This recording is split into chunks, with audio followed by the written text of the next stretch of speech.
Get ready to conquer that voice in your head that limits what you can do and what you can become. And find out why I call it Mrs. Geridano. Welcome to No Bow Tie, where we conquer emptiness and frustration, discover our uniqueness, and live with unrelenting joy. I'm John No Bow Tie Swoboda, musician and author. 3 stories with 3 people and 1 theme. The theme is don't let them treat you that way, and they can only treat you that way if you let them get in your head. It was 1978. I was in the 7th grade, and my mind was seeing things in a new way. These are the times when you are becoming a teenager, the dreaded years of independence. You can stay out longer, you can interact with more people, you can search and find more about who you are and who you want to be. But you'll also find out that people can plant seeds in your mind that will grow. And at that age, it's hard to detect them, it's hard to destroy them, it's hard to control them. In my newly found imaginations, I was growing as a person. I was in a rock band. I was exploring popularity. I was at a time where my sense of adventure was ahead of my sense of reality. You might recall when you were growing up, was there a time where your imagination took you places that perhaps maybe you shouldn't have gone, but you learned the most and you were influenced by other people to become the person you are today? I was becoming the person I wanted to be. Life was good and I was loving it. Until one day, Mrs. Geridano stepped in my life. The description of Mrs. Geridano is one that I hope you can relate to because you probably have a Mrs. Geridano stuck in your head somewhere. I know that I did until I became free. Mrs. Geridano was the science teacher. She was ready to retire. And at that age, at the age I was about 13, she looked old to me, but she was an authority. She sat in the room and told us what to do and how to do it and exactly what we were limited on and where we needed to improve. She was a great teacher in one way and a terrible influence in another. One time, she took me out in the hallway after seeing that I was having a flight in my popularity and I was getting laughs from some of the girls and people were talking about the band that I was in. She pulled me out in the hallway and she cornered me in the hallway and got in a position that I couldn't get away from her. And she let me know that she was going to lower me down to her standards and not let me ride the wave of my own. She sat there and said, "Mr. Swoboda, don't get the idea that you are something special."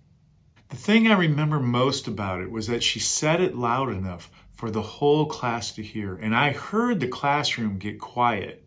And when I came back in, I was red in the face. I feel like I had been beaten. I was red in the face, embarrassed to be who I was. I was embarrassed that I was walking that talk, that she noticed my flight as a butterfly, as a social butterfly, and that I was enjoying being the person that I was.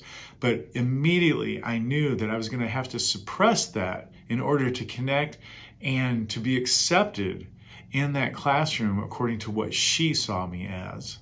Have you had that experience with somebody in the past where that voice, that Mrs. Geridano voice, still controls the way that you are today? How often do you let a Mrs. Geridano control your life? In whatever way, if even in the smallest factor that you hesitate to express who you really are because of what that voice is telling you, that somewhere along the line, you got a suppression that controls you today. How often do you fool yourself into thinking that you should not strive to be special? That you shouldn't take your uniqueness forward, that you should just fit in and play the game of life like everybody else. Don't cause any problems, don't stir it up, and just remain who you are so that the conversations flow the way they're always flowing, and that life is automated the way that it becomes predictable, so that the last thing you get to do is enjoy who you really are and who you really want to become. When you carry those experiences forward in life, it keeps you from a passion. It keeps you from distinguishing a purpose, and it keeps you back. It keeps you from acting on the little things that become the big you. And there's no reason to do that anymore. No matter where you're at in life, you can identify that voice that's holding you back. You can suppress it and move forward knowing that Mrs. Geridano no longer has to control you. I had another experience. I'm a senior in high school now. A neighbor asked me to help move some things in their house. They were moving. They needed a second hand. I jumped over there ready to help, and the gentleman who was moving, he said, "What do you want to do when you get out of college?" And I said, "Well, I want to play guitar." And he looked at me, he stopped, put the table down that we were moving, and he said, "Well, but don't you want to be successful?"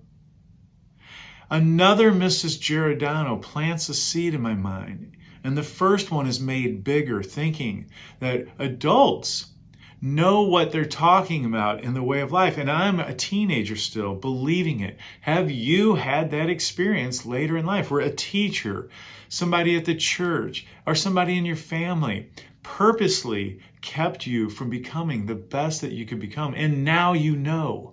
Now you know that's not true. That is not who you really are. It's time to act on it. I don't care where you're at in life. You can do small things to become the big you. Because the most important thing in your life is that you respect that you are unique and that you develop that. When you become involved in your own uniqueness, you will live your life. I like to pertain to what I call the 5 I's: interest, intrigue, ideas, inspiration, but most important, involvement. You've got to roll up your sleeves and every single day do what it takes to pertain to your interest, your intrigues, your ideas, and your inspirations. And you already know my favorite quote: the greatest sin is to find inspiration and do nothing with it. A third story with Mrs. Geridano and how she cannot hold you back or anybody else. It's 1990s. A new Broadway actor hits the scene, and the people aren't used to this guy being a Broadway actor. They are used to him being in one of the world's most famous rock bands, a drama band. And they don't agree with him parting with the entertainment scene to become this dream that he's been pursuing. After a long-running stand of success, he decided to hit the Broadway scene and become an actor because that's what he wanted to do all of his life. His fans did not agree with this. They didn't enjoy seeing him make this big change. And he had a Mrs. Geridano voice in his head. They wanted him to stay where they knew him best, a rock and roll entertainer. How often does somebody in your family want you to stay the way that you always have been? A friend doesn't want you to change. Or somebody at work shrugs you off because you're developing and changing in a way that they don't accept because they're not changing. He heard his Mrs. Geridano talk to him loudly saying, "You will get laughed off the stage if you become an actor." But he pursued it anyhow. He smiled at his Mrs. Geridano and walked away, and he got standing ovations on the Broadway stage, including in Canada. He finished a 10-year run of the musical Phantom of the Opera and became quite a success. Taking the bows was the man who ignored Mrs. Geridano like you're going to do. And while he took those bows, he had more pride in himself that he was no longer pursuing the secondary nature that he had become. That leading role was taken and made success by the man who fronted that monster rock band. His name is Paul Stanley, and the band was named Kiss. He told his Mrs. Geridano to go ahead and retire. One thing you can do to support yourself is check out my audiobook that just came out. It's called How to Be Unique Just Like Everybody Else. It's at nobowtie.com/new. Now let's go back and check out how I dealt with, wrestled down, and conquered Mrs. Geridano. I got scolded by Mrs. Geridano a second time. And this time I ended up with 2 hours of detention because I looked her straight in the eye and I said, I will think what I want to think. And I'll never forget the classroom burst into laughter and applause as I walked back in, strutting my strut, swaying left to right with confidence, knowing nobody can take my voice from me and nobody can take your voice from you. Act on it now. Identify that Mrs. Geridano that's in you. Tell her to shut up and sit down and let you live your life. Before I go, be sure to subscribe at nobowtie.com/life. Be sure to check out the audiobook that is available everywhere. And be sure to hang out and listen to the musical number that I'm going to give you, another no bow tie arrangement. You all have a great time. We will see you next time with more inspiring feeds on how to live a better life.